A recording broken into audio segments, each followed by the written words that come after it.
देखिए, बाबूलाल जी को तो उस समय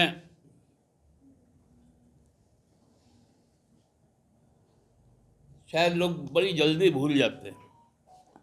वो 8-9 महीना केंद्र सरकार का राजधानी रांची के हरमू स्थित झारखंड मुक्ति मोर्चा पार्टी कैंप कार्यालय में पार्टी के महासचिव सह प्रवक्ता ने संवाददाता सम्मेलन को संबोधित करते हुए भारतीय जनता पार्टी प्रदेश अध्यक्ष के द्वारा राज्य के वर्तमान डीजीपी अनुराग गुप्ता नियमितीकरण की अधिसूचना पर सवाल खड़े किए जाने की कई विषय बिंदुओं पर राजनीतिक टिप्पणी करते हुए कटाक्ष किया है।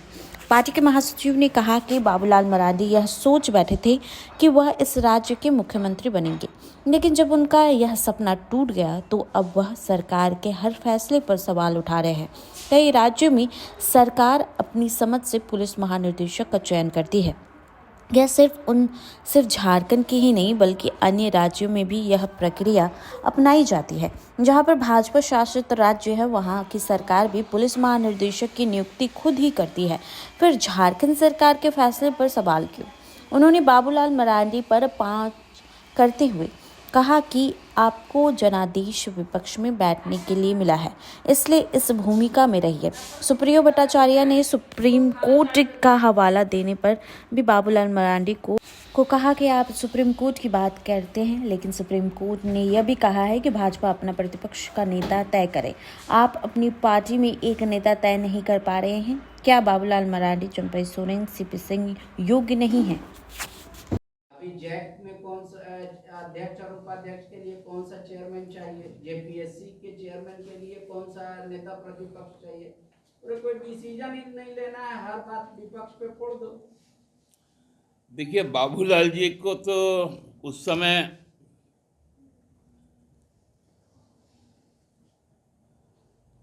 शायद लोग बड़ी जल्दी भूल जाते हैं।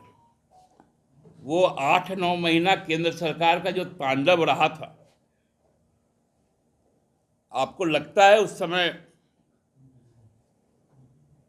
सरकार नेता प्रतिपक्ष से कोई बात करती? क्योंकि जो नेता प्रतिपक्ष, मैं नहीं कहूंगा, जो विपक्ष के नेता थे, वो ईडी के कार्रवाई का हर घंटे पहले वो सार्वजनिक ट्वीट करते थे। वैसे पार्टी के विश्वसनीयता पर क्या कोई किसी से कॉरेस्पॉन्डेंस कर सकता है, बातचीत कर सकता है, डायलॉग जारी रख सकता है? लेकिन अभी करने को तैयार है, क्योंकि अब हमारे पास में बहुत इनके खिलाफ जनादेश है। अब बनाइए, हम लोग बात करेंगे आपसे। धन्यवाद। कैबिनेट ने एक फैसला लिया कि भाई कई राज्यों में राज्य सरकारें अपने मर्जी से, अपनी समझ से पुलिस के सर्वोच्च पदाधिकारी, पुलिस महानिदेशक का चयन करती है और पदस्थापन करती है। ये केवल झारखंड में लिया गया फैसला नहीं, हमारे पड़ोसी कई राज्यों में, चाहे वो पश्चिम बंगाल हो, चाहे वो उड़ीसा हो, चाहे वो बिहार हो, चाहे वो यूपी हो, जहां कई राज्यों में भाजपा की सरकारें हैं, वहां पर पुलिस महानिदेशक की नियुक्ति वहां के सरकार के द्वारा की जाती है। उसी प्रकार इवन जो दक्षिण के राज्य, तमिलनाडु हो, कर्नाटका हो,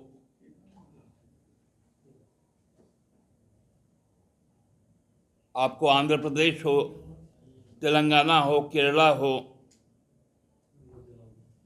वहां पर भी की जाती है।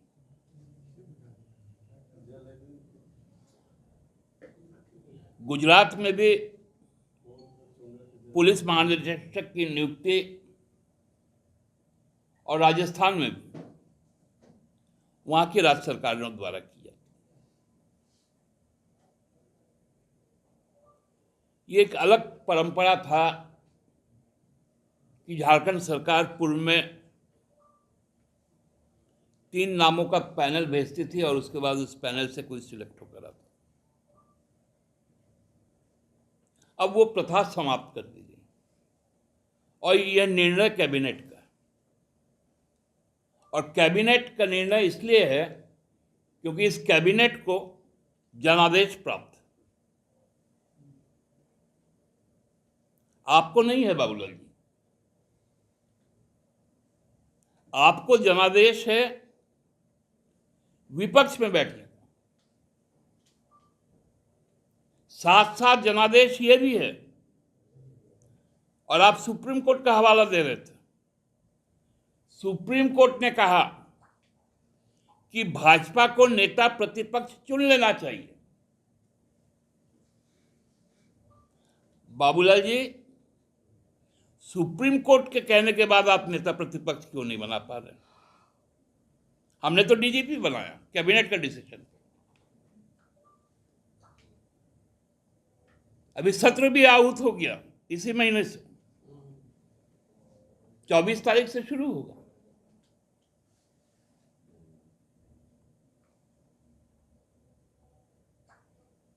और 18-19 दिन है। आप एक नेता नहीं चुन पा रहे। मैं तो कहूंगा कि सुप्रीम कोर्ट के उस आदेश का अब हाई कोर्ट स्वतः संज्ञान ले कि विपक्ष का नेता क्यों नहीं बना पा रही। क्या बाबूलाल जी योग्य नहीं है? क्या चंपल सोरेन जी योग्य नहीं है?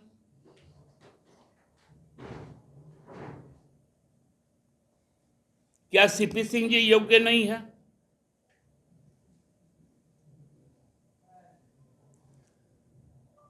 ऐसी कौन सी उनकी मजबूरी है?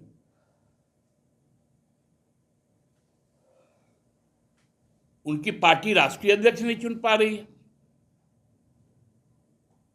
यहां विधायक दल अपना नेता नहीं चुन पा रहा,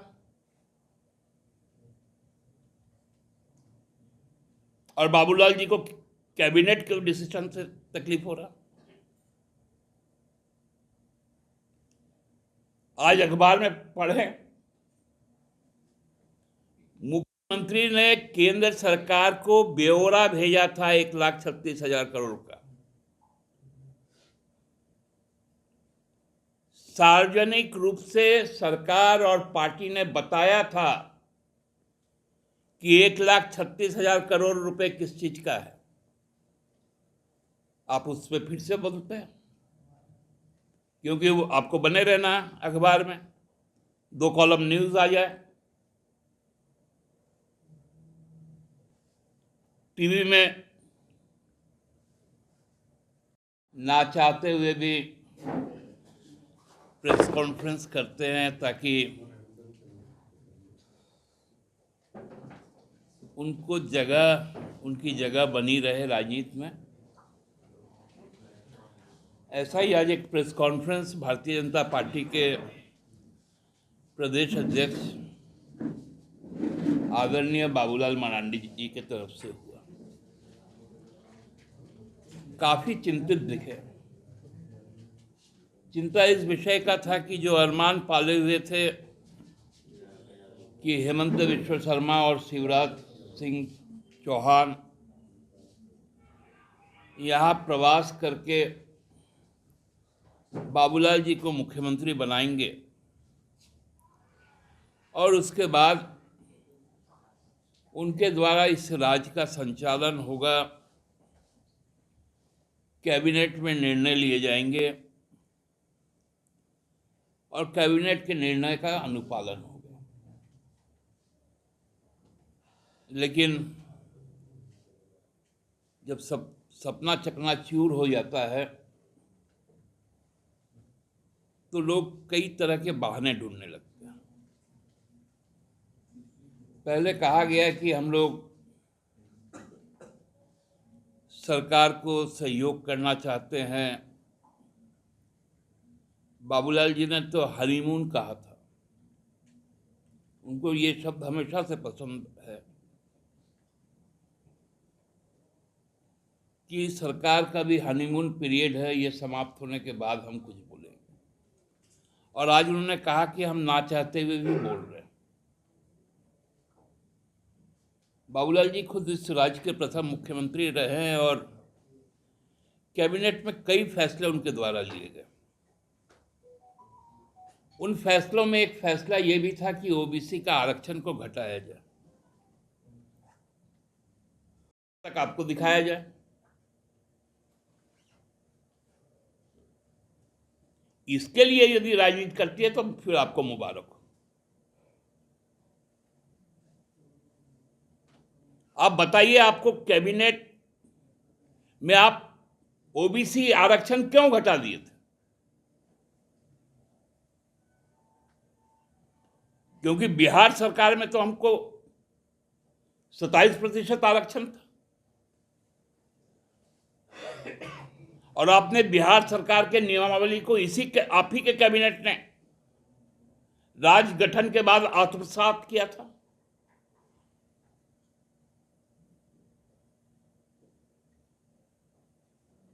उनको मलाल कैबिनेट ना फॉर्म करने का है, क्योंकि जो उनको आसाम से और दिल्ली और मध्य प्रदेश से जो आए थे और चुनाव को जिता दिए थे, उस चुनाव तो हार गए। अब उनको कैबिनेट नहीं है। मैं भारतीय जनता पार्टी के राष्ट्रीय नेतृत्व से एक बहुत नम्र निवेदन करूंगा कि अपने विधायक दल का एक कैबिनेट बना दे और विपक्ष के तरफ से बाबूलाल जी को या सीपी सिंह जी को या चंपई सोरेन जी को मुख्यमंत्री बना दे, अर्थात नेता सदन बना दे, नेता विपक्ष बना दे।